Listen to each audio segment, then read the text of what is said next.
Bismillahirrahmanirrahim. Assalamualaikum warahmatullahi wabarakatuh.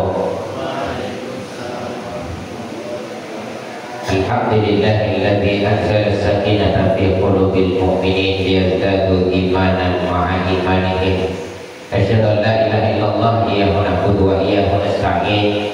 Wa asyhadu anna sayyidana Muhammadan abduhu wa rasuluhu la nabiyya ba'dah.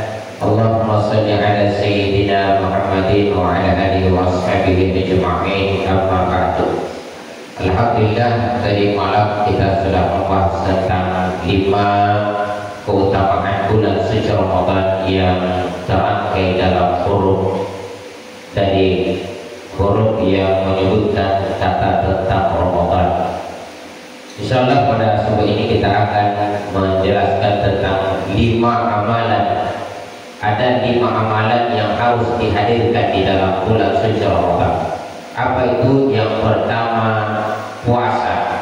Jadi puasa ini adalah amalan yang pertama yang harus dihadirkan di dalam bulan suci Ramadan. Kata Rasulullah SAW, "As-siyamu junnah." Puasa itu adalah perisai. Jadi puasa tidak hanya menahan diri dari makan dan minum, tetapi puasa itu harus menjadi perisai kita dari perkara-perkara buruk yang bisa merusak kemuliaan kita di hadapan Allah Subhanahu wa Ta'ala.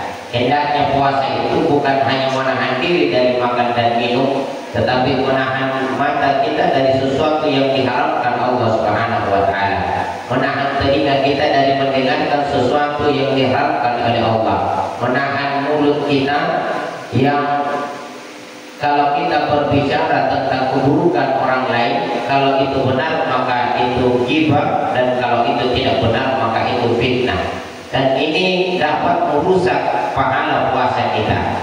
Kata Rasulullah SAW, "Kam min sha'imin laisa lahu min as-siyamihi illa al-ju'a wal 'atshu." Betapa banyak orang yang puasa tetapi tidak ada pahala yang dia dapat dari puasanya kecuali hanya lapar dan haus. Kenapa? Dia puasa hanya dari makan dan minum, tetapi seluruh organ tubuhnya tidak ditahan dari sesuatu yang tidak seharusnya untuk didengar. Mata tidak ditahan dari sesuatu yang tidak seharusnya untuk dilihat, sehingga dapat merusak pahala daripada puasa kita. Itu yang pertama.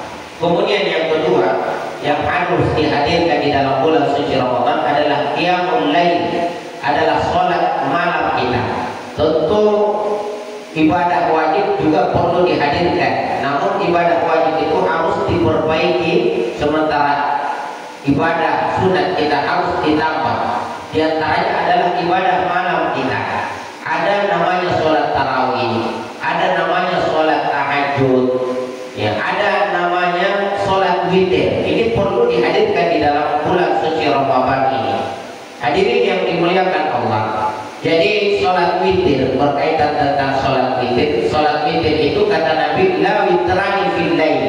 Tidak ada 2 kali witir di dalam satu malam. Apa maksudnya? Bahwa ketika kita sudah sholat witir di sholat tarawih kita, maka tidak boleh lagi sholat witir usai sholat tahajud. Kenapa?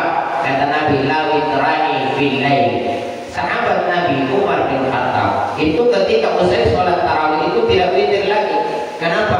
Umar bin Khattab itu yakin bahwa dia akan bangun sholat tahajud, sehingga dia itu pasti akan witir. Ya, kenapa Umar bin Khattab ini? Kata Nabi, tidaklah Umar bin Khattab memilih satu jalan dan jalan itu juga akan dilalui oleh iblis, oleh setan, maka setan akan mengambil jalan yang lain. Kenapa? Bahkan setan takut terhadap Umar bin Khattab.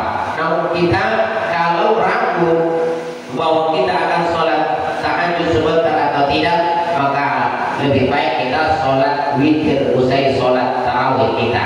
Ya, sholat witir. Kalau ragu apakah sebentar kita akan bangun sholat tahajud atau tidak. Adapun kalau sudah sholat tahajud maka tidak perlu lagi sholat witir.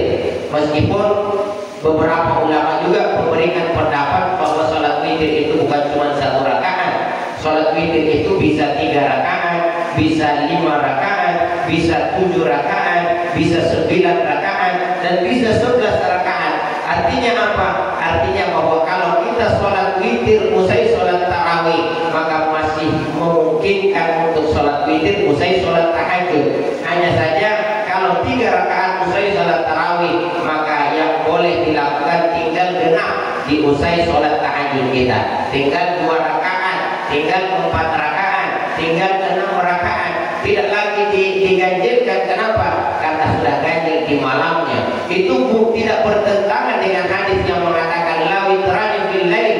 Tidak ada 2 witir dalam satu malam, karena witir setelah sholat tahajud masih rangkaian dari witir yang kita usaikan usai sholat tarawih. Itu berkaitan penjelasan tentang sholat witir di malam hari.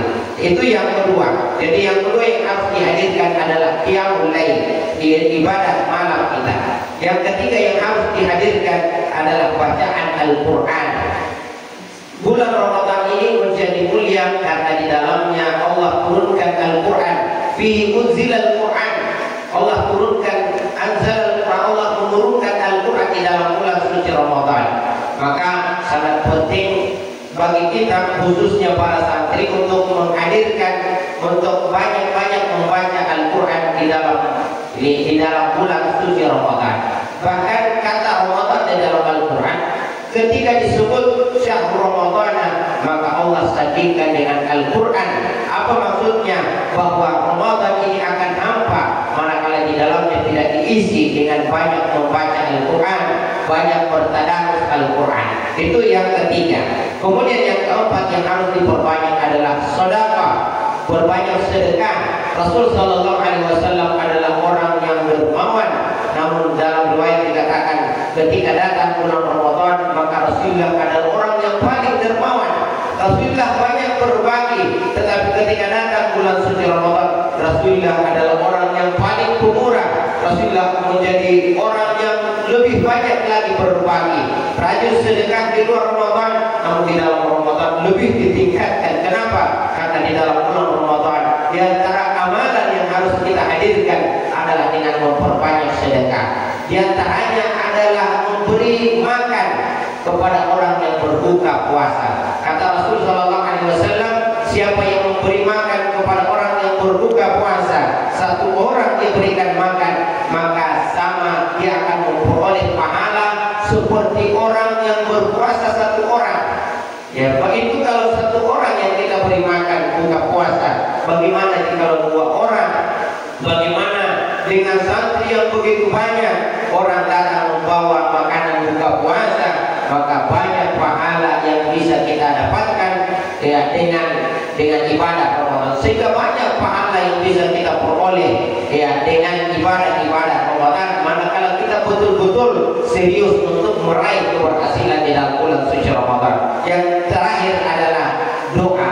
Di dalam bulan suci Ramadan ini ya, ada 1 ayat di mana Allah berfirman, wa idza sa'alaka ibadi, ketika hambaku bertanya kepadaku tentang aku wahai Muhammad, maka kata Allah, katakanlah anni fa inni qarib, sesungguhnya saya dekat kepada hambaku itu, ujibu da'watad da'i, cobalah meminta, kata Allah, saya pasti akan kabulkan, saya pasti akan berikan apa yang kalian minta. Wal yastajibu li, maka hendaklah mereka taat kepadaku, wal yu'minu bi, dan hendaklah mereka beriman. Ketahuilah bahwa ayat ini Allah sandingkan dengan ayat yang berkaitan tentang Ramadan. Artinya bahwa yang dimaksud ayat ini adalah doa yang dipanjatkan di dalam bulan suci Ramadan, di mana bulan Ramadan ini ada dikenal juga sebagai syahrul doa, bulan di mana di dalamnya siapa yang meminta akan dikabulkan oleh Allah Subhanahu wa taala. Apalagi di 10 malam terakhir Ramadan ada namanya malam Lailatul Qadar, di mana pada malam itu khairun min alfi syahrin, lebih baik daripada 1000 bulan. Beribadah 1 malam lebih baik daripada beribadah selama 1000 bulan. Itu kurang lebih 80 tahun lebih.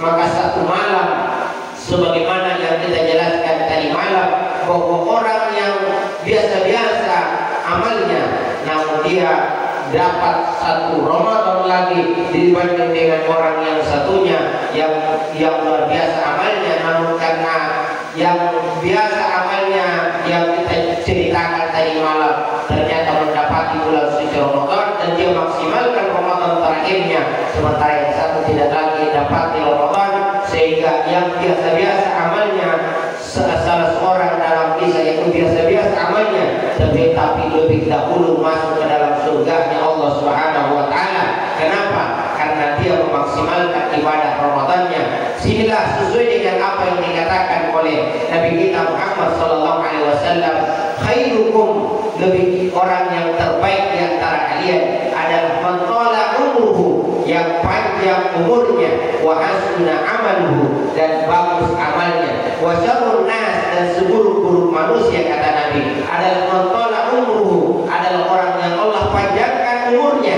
wa su'u amaluhu, dan buruk amal ibadahnya kepada Allah Subhanahu wa taala. Allahumma waffiq ila aqwamit thoriq. Mari kita tundukkan hati bermunajat.